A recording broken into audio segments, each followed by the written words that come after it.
일반 스토킹뿐 아니라 이른바 문자 폭탄 등 상대방에게 공포나 불안감을 유발하는 사이버 스토킹 범죄에도 잇따르고 있죠.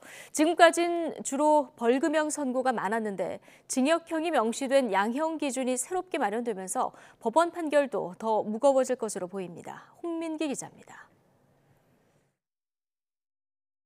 20대 남성 A씨는 지난 2017년 8월 SNS에서 만난 여성에게 이상형이라며 메시지를 보냈습니다. 그러나 여성이 만남을 거절하자 A씨는 기분 나쁘다, 너 때문에 충격을 받았다는 등 문자 메시지를 일주일 사이 100건 넘게 보냈습니다. 피해 여성은 A씨를 고소했고 1심 법원은 벌금 100만 원을 선고했습니다. 30대 여성 B씨도 지난 2020년 동성 연인과 이별한 뒤 문자 메시지를 보내기 시작했습니다. 가족 휴대전화까지 빌려가며 11개월 동안 보낸 문자만 142통, 욕설이 담긴 메시지도 여럿이었습니다. 1심에선 벌금 500만 원을 선고받았습니다.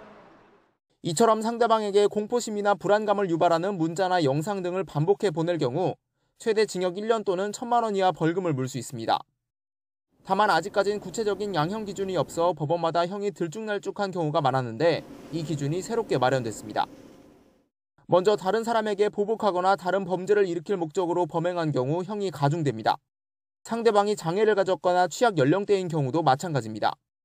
반대로 피고인이 청각 혹은 언어장애인이거나 조직적 범행을 내부에서 고발한 경우 등엔 형이 감경될 수 있습니다.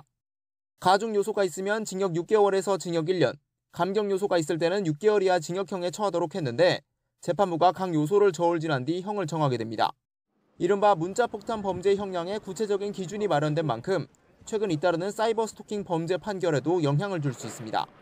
아무래도 양형 기준에 이제 실형이 어쨌든 구체적으로 설명이 나와 있는 경우라고 한다면은 이제는 단순히 벌금형에서 그칠 것이 아니라 집행유예나 실형까지도 기대해 볼 수 있지 않을까.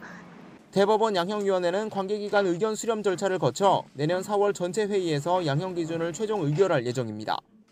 YTN 홍민기입니다.